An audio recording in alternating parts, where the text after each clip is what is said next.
Transmission received. Mysterion brings justice. You can't kill that which never dies. Hey, what's up guys, welcome back to another South Park Furniture video, and today we are doing the developer update, which we don't usually cover on the channel, but obviously when something big happens, you know, it's worth covering, and today is pretty much one of the biggest updates we've got in a long time. Probably next to the, which was like the BFU, which if you remember that's when they made epics and legendaries useful, or usable, and it's pretty much changed the whole point of the game. But yeah, these updates are more of quality of life updates, probably the biggest we've ever gotten. So let's start off with the weekly timetable first, which you can see on screen right now. And yeah, the big thing is the 2 new cards, and you're probably thinking, what the hell is the Super Craig mission event, which is I think I understand what it is. Basically, you have 2 days to finish the event, like the missions, and that will impact what you do on the weekend. I want to say that's what it is, so we'll cover that in a minute. But let's get the big thing first, which is the 2 new cards, which is Super Craig and Wonder Tweek. Now, funny enough, they don't actually have the battle pass on this like timetable, which comes out in 4 days, right? So what, Tuesday, Thursday or Wednesday,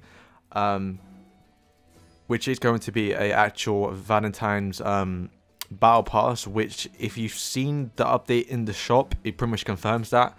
So that just means we're going to get more of a relationship type of battle pass, which it makes sense because obviously we got now Super Craig and Wonder Tweek, which are now both in the game but you can't get yet, which these two are going to actually be you know, they are a couple, so we could see them two probably mostly in the battle pass.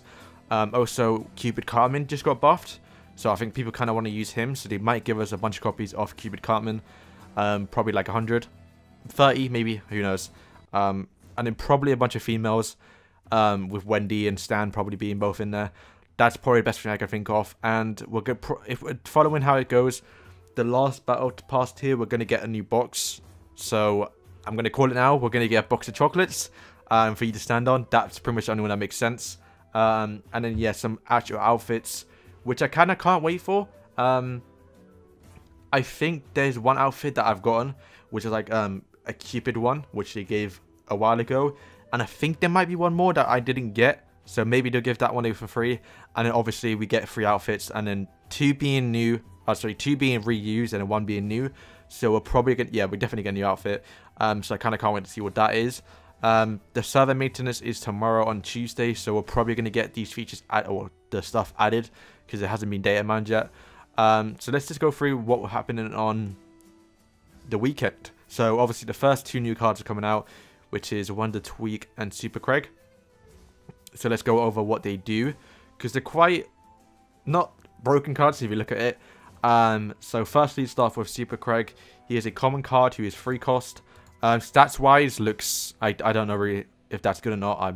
I haven't looked at other common cards. So he attacks with super punches that hits and pushes enemies in front of him. So it looks like to be, you know, kind of a character that keeps people away from your range cards and maybe stall a bit.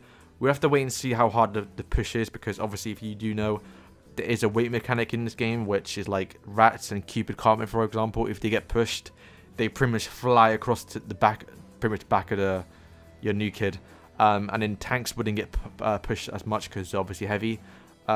So this guy might not see any play. I don't know. We have to wait and see how good he is. But so far, he's not looking crazy.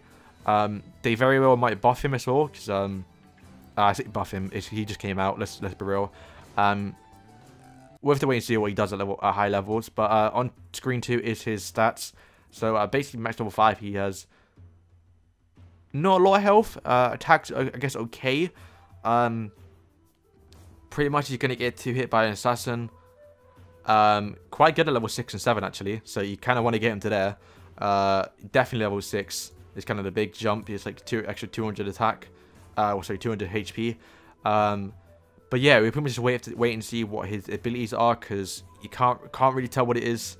Obviously, when we do see it in game, and if it is quite a far push, then maybe he might be useful. But for now, he's kind of like a mediocre card.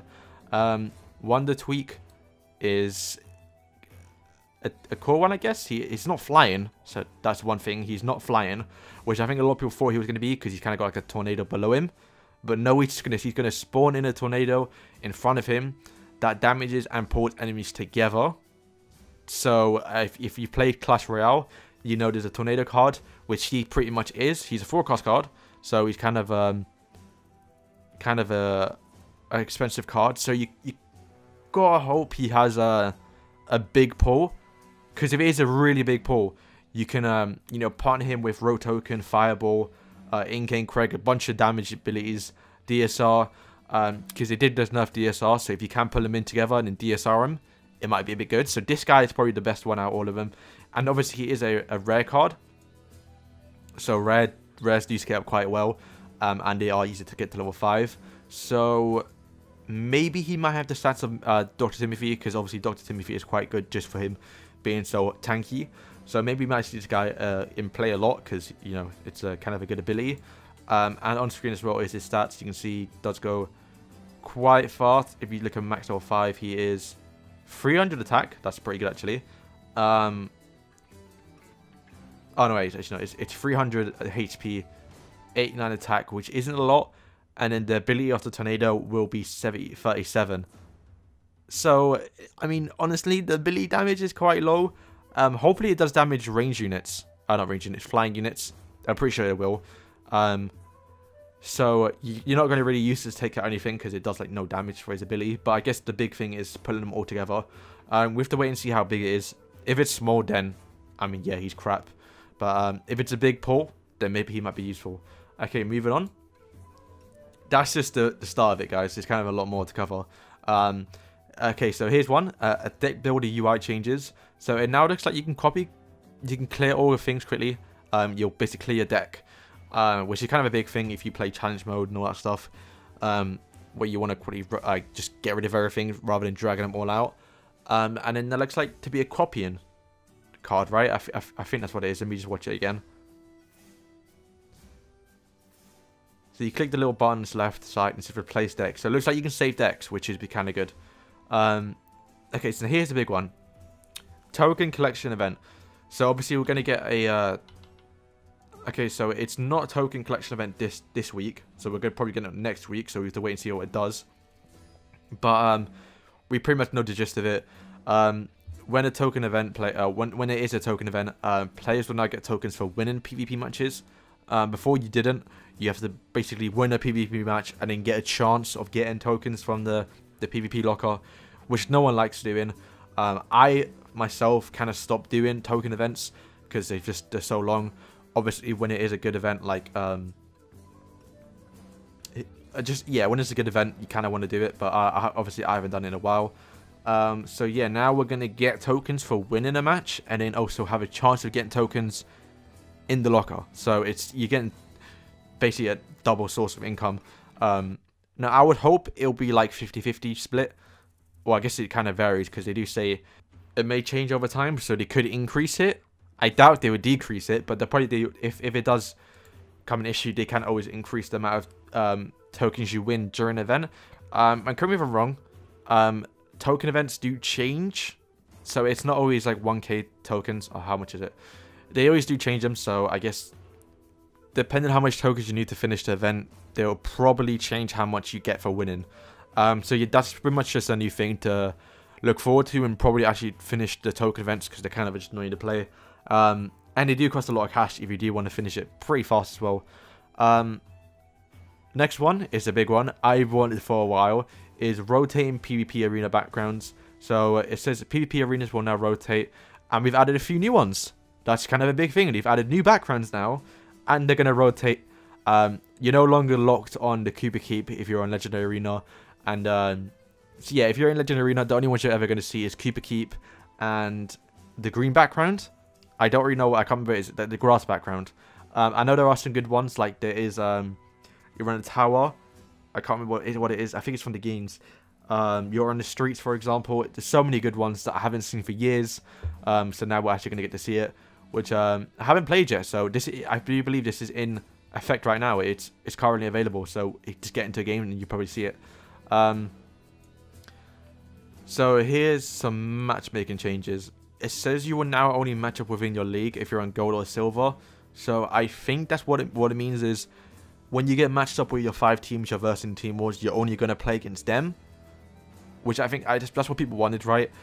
But and it makes sense because you're doing Team Wars. I wonder how that's going to play out because obviously, for example, we only have like 40 people in our team, and you kind of get matched up with people who have the same amount of players. So there's only going to be like 200 people playing. So what if you're trying to play on a Monday night? Oh, sorry, Monday morning. Are you going to get to be able to find someone in time because everyone's already played? Are you going to have the same person? We have to wait and see how that works out this weekend. They've ultra-wide screen improvements if you play on, like, I guess, an iPad. They've said they now made their loading the game a lot faster. I guess that's a good thing too. Another big one, which is some visual improvements, which you may have not already noticed if you've done your PvP pack or you'd opened some free packs.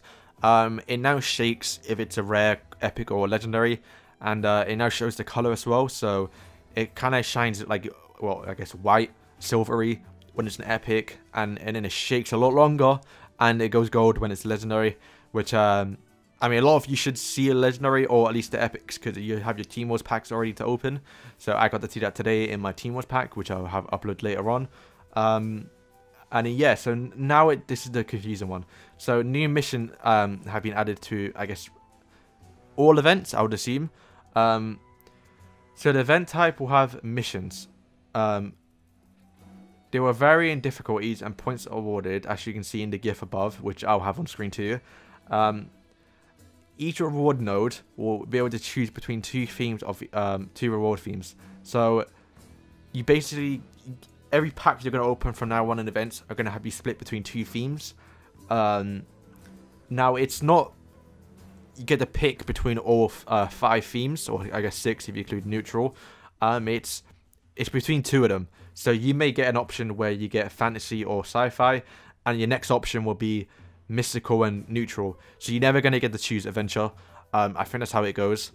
So it's a good one, because if you do get, for example, superheroes, you can guarantee you're going to get superheroes, but you may not get the option to get superheroes in your event pack. So it's still kind of a bit random, but at least it's a bit better.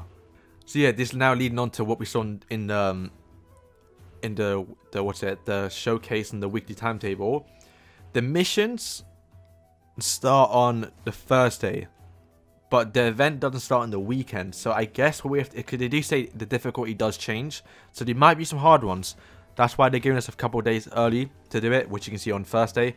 So yeah, my assumption is you kind of got 2 days to do the missions, and then you get the rewards on the weekend. That's kind of cool. If not, it literally might just be an event for this week where you get to do missions, and then you also have missions on the actual event. But I don't think that's what it is. I'm pretty sure you have 2 days early to grind through the mission event, and then have the rewards on the weekend. So that's kind of cool. I guess we have 2 days extra now to actually do something on Thursday and Friday. And that is all. We've pretty much covered everything. Kind of big, kind of gassed about the backgrounds more or less. Like I said, there is going to be a battle pass this week, which funny enough they haven't put in, so I mean we have to wait and see what that is. But yeah, there's some bug fixes which I'll put on screen. But the only big one I would say is the Chomper Trap now wouldn't they fixed an issue where Chomper Trap would damage the new kid. If you use Toolstead or if you burst him, if he's at a certain distance or close enough, you can spawn his Chomper in the new kid and damage him, which does actually do a lot of damage, and stuns him as well. So that's a big nerf.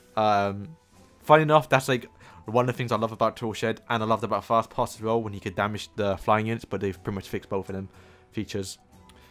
And yeah, last but not least, I guess this is the last thing. They've known issues after the patch. He said bots in Legendary Arena and Challenge Mode. We are preparing some countermeasures for this. Yeah, if you've played any part of the last 2 weeks, you may have noticed bots in the game where they pretty much like take your username, and then the new kid spawns literally right on the line. Which, I mean, to be fair, I was shocked when I saw that the first time, and I pretty much finished the whole Jesus event because of that. I got like 5 bots in a row, which is kind of insane. Which I wasn't annoyed about because I finished the event pretty quickly. But I do see you know, when you're trying to finish an event, or especially for me when I was trying to get gameplay of certain cards, I couldn't do it because I kept finding bots. But I guess they should be fixed now. So that is all. I guess kind of a long video, but let me know in your comments below on what you think of the new update. 2 new cards, new rotating backgrounds, new features to the new packs, new event pretty much. Whole thing's been changed. Starting off the year pretty good. So thank you guys for watching, and peace.